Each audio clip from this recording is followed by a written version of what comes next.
promise, Halcyon Green had written. I promise, I thought. I will learn from your mistakes. If the gods ever treat me that badly, I will fight back. Luke Castellan will always haunt the narrative. The tragedy of a boy who was betrayed by everyone and betrayed them in turn. His character and his motivations are so densely complex that it is often misrepresented by the larger PGO fandom and sometimes the characters within Rick Riordan's own book. In this video, I'm going to try to analyze his life, his relationship with other characters, and with the narrative, and how he represents something greater than any archetype. Luke was the son of May Castellan and Hermes, the god of travelers. His mother was a clear-sighted mortal, meaning she could see through the mist, and due to this, she offered to host the oracle, but ended up getting cursed by it. She could foresee the future and her son's tragic role in it, which drove her to near insanity. She would often go into fits wherein her eyes would glow green and she'd scream about her son's fate, which would scare Luke, and he'd pray for his father to come and help him, but he never did.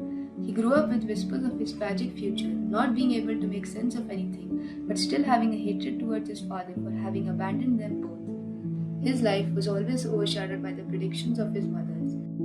Her assumptions about his fate likely shaped it. This effect is called the Pygmalion effect.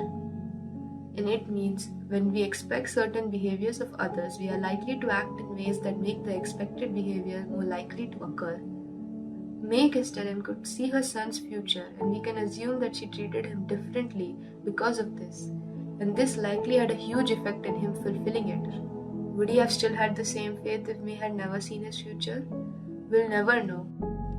He runs away in his 3rd grade, telling his mother he did so to protect her. During this period of his life, he also meets up with Thalia Grace and gets trapped in a house with Halcyon Green, who as a demigod son of Apollo can foresee the future.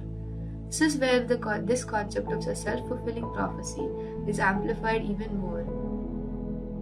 He avoided my eyes. Reluctantly, he typed, Hard to be sure, Luke. I also saw a sacrifice in your future. A choice, but also a betrayal. I waited. Hal did not elaborate. This line echoes throughout the chapter, and we can assume it haunts him throughout the series. This moment is also where his anger at the gods truly takes shape, as he witnesses firsthand their cruel punishment against a man who just wanted to save a girl's life. Moreover, at this moment, Luke also realizes that the gods are okay with killing demigods so long as it serves their revenge, or the lesson that they are trying to teach Halcyon. And so, when the older demigod sacrifices himself to save the 2 young ones, he makes the first promise that shapes his future.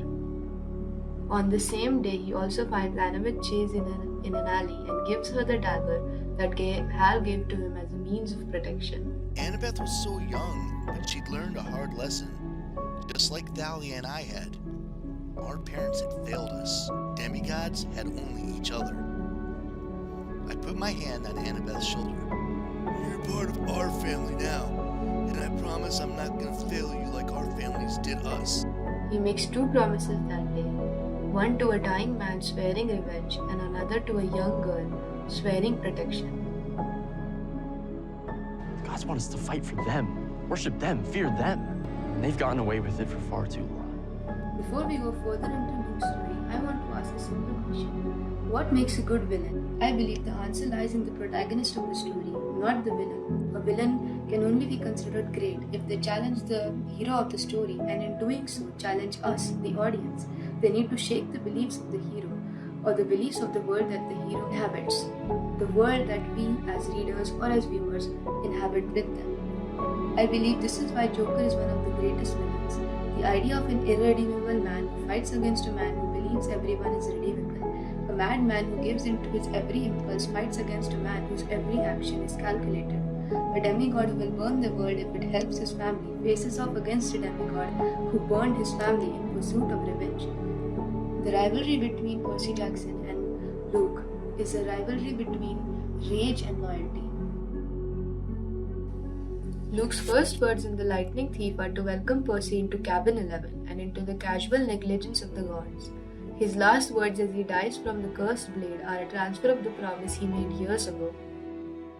Ethan, Me. All the unclaimed. Don't let it happen again. His eyes were angry, but pleading too. I won't, I said. I promise. Luke nodded and his hand went slack. He is the personification of Percy's worst thoughts. He is the rage that Percy keeps hidden. And Percy is the personification of Luke's best self, his loyalty to his family, his protectiveness. They mirror each other in many ways. Both of them are angry at the gods, especially at their fathers for abandoning them and their mothers. Percy is the better version of Luke in every sense. Luke breaks his promise to Annabeth again and again and never apologizes. Percy breaks his promise to Nico unintentionally but spends the whole of the book series trying to make this mistake right. Luke leads demigods to war and bloodshed and perpetuates the same cycle that the gods do, but Percy tries to protect them at every turn, and he breaks this cycle. Luke couldn't keep his promises, but Percy carries them out. Percy is everything that Luke could have been if his circumstances had been different, if his choices had been different. Family, Luke. You promised. Luke is anchored by the two promises he made when he was 14. This is his internal struggle, his fatal flaw against his promise to his own family.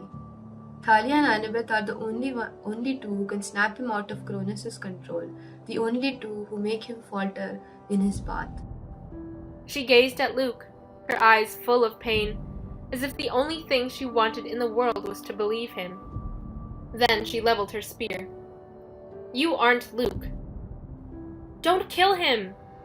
He's a traitor, Thalia said. A traitor! This is when he realizes the true extent of his actions, having his family beside him, his first friend ready to kill him, and the girl he promised to take care of pleading for his life.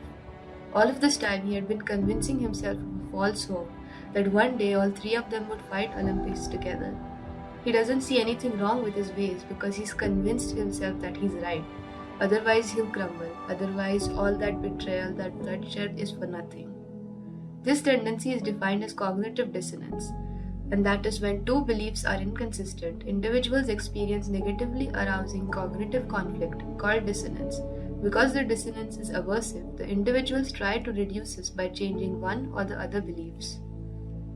So even when his resolve crumbles and he realizes the error of his ways and he snaps out of Cronus' control, he can't stick to it and he goes back to his old ways at the moment that Annabeth rejects him.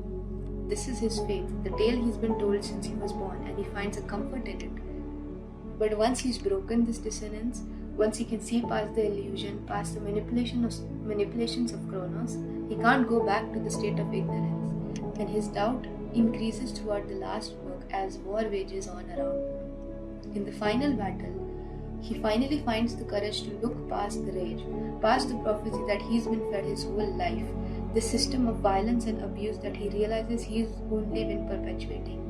He realizes at the end of the war that he hasn't been rebelling against the gods, he's become them. He's sending demigods to war over his own petty revenge and grievances. There will be no golden age, no future for them.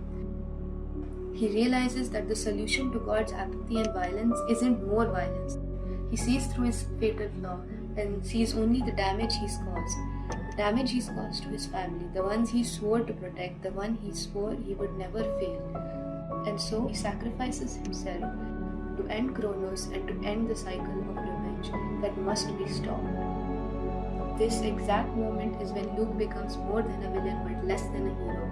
He keeps his promise in the end. He overcomes his fatal flaw.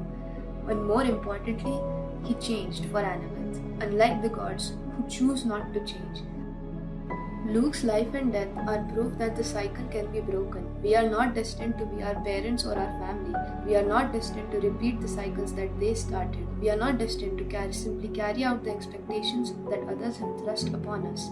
We can change our life, but it is also a warning. Luke Castellan will forever haunt the narrative because it was always going to end this way, because he would always have to be a villain to break the cycle he didn't start. Percy will always hear his voice when he swings the sword. His mentor, the first person who introduced him to this world. Annabeth will always feel his promise when she grips the cursed blade and saves the world again and again. The camp will never have unclaimed demigods sleep on a tiny portion of the floor again. Hermes' cabin will never be as crowded as it was before, and May Castellan will forever bake cookies for a son who will never come home.